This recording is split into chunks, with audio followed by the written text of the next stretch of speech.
Bismillahirrahmanirrahim. Assalamualaikum warahmatullahi wabarakatuh. Sahabat rahimakumullah, Ja'far As-Shadiq ketika menghadapi pembantunya atau budaknya ini kewalahan. Suatu kali budak itu memberikan air minum untuk Ja'far As-Shadiq. Tidak disengaja air itu tertumpah. Kemudian Ja'far As-Shadiq menatap budak itu dengan muka yang merah, akan memarahinya. Tetapi sungguh luar biasa. Budak itu membaca Surat Ali Imran ayat 134. Wahai paduka, ciri-ciri orang yang bertakwa adalah alladzina yunfikuna fis sarra wad dharra wal kadhiminal ghaidh. Mampu menahan amarah. Mendengar ayat ini, Ja'far As-Shadiq nggak jadi marah.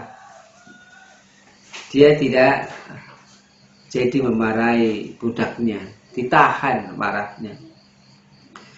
Tetapi sang budak tadi melihat Ja'far As-Shadiq belum memaafkan, maka dia melanjutkan ayatnya.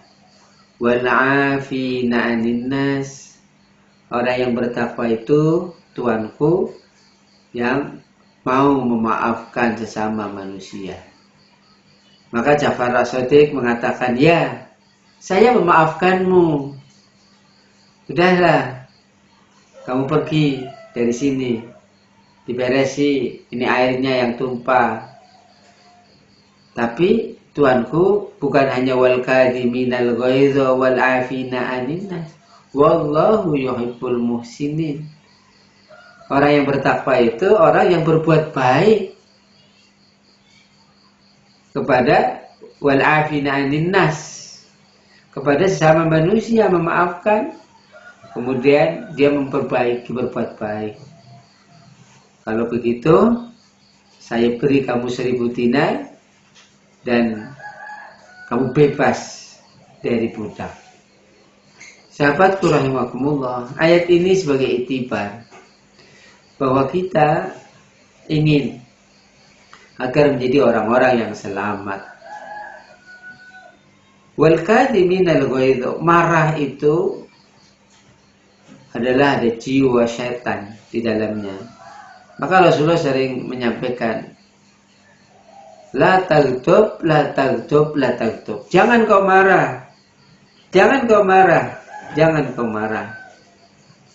Bahkan Rasulullah pernah memberikan semacam kabar gembira bagi lelaki yang sebenarnya dia sempat itu marah, tetapi ketika ditahan marahnya, maka besok di surga diberi kesempatan untuk memilih bidadari yang paling kau suka.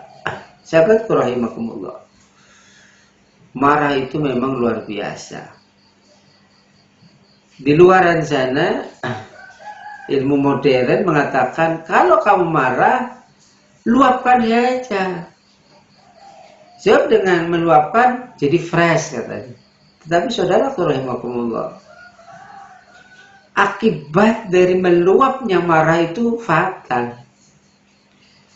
Seorang suami yang marah kemudian diwujudkan kemarahannya bisa berakibat pembunuhan kepada istrinya. Seorang istri yang marah kemudian diluapkan marahnya pada suaminya bisa menimbulkan percekcokan, minta cerai dan sebagainya.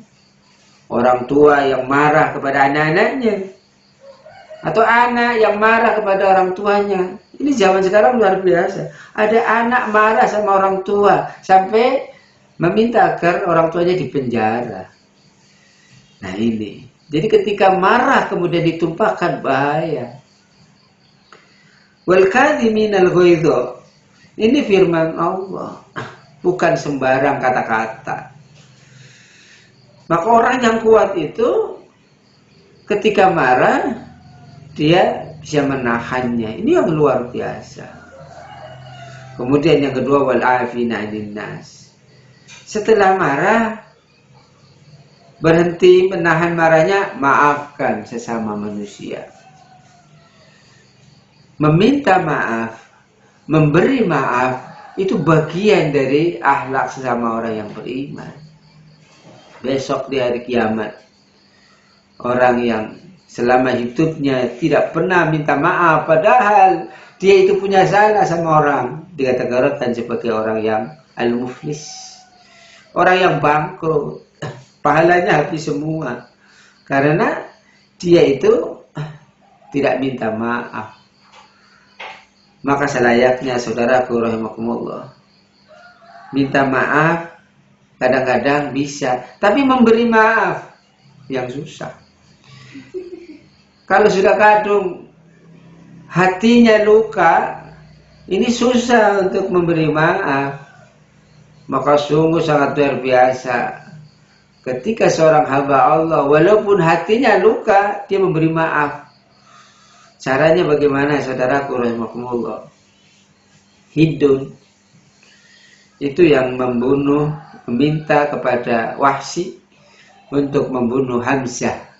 Hamzah itu paman Rasulullah, paman yang paling dicintai oleh Rasulullah karena dia saudara sesusuan. Ketika mendengar Hamzah dibunuh, dicabik-cabik, bahkan jantungnya diambil, sakitnya luar biasa Rasulullah. Sampai saudaraku, Rasulullah ketika melihat Hindun, melihat Wahsy, itu sakit hati. Sampai dia pernah mengatakan kepada Wahsy, ya kamu Islamnya, setelah masuk Islam, diterima Rasulullah, tapi Rasulullah minta agar kau tidak menampakkan batang hidungnya di depan Rasulullah. Engkau menghindar, karena aku teringat dengan Hamzah. Saudaraku rahimakumullah, maka melihat kondisi yang seperti, kalau kita dendamnya tidak bisa terobati, dalam lisan mungkin kita sudah bisa walafina ninas, memberi maaf, maaf diterima. Cuma kadang-kadang sakit itu akan muncul ketika melihat orang yang menyakiti ada di depan mata.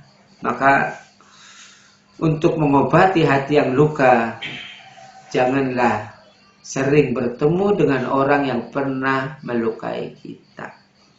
Boleh jadi ini yang demi kebaikan. Kalau sudah benar-benar dimaafkan di dunia, insya Allah kalau sesama orang-orang yang beriman nanti akan bertemu di surga. Karena di surga itu nggak ada dendam. Kalau di dunia itu masih ada sekat-sekat dendam itu. Sahabatku rahimakumullah, itulah yang saya sampaikan, mudah-mudahan memberi manfaat yang luar biasa. Subhanaka Allahumma wa bihamdika asyhadu an la ilaha illa anta astaghfiruka wa atubu ilaik. Assalamualaikum warahmatullahi wabarakatuh. Waalaikumsalam.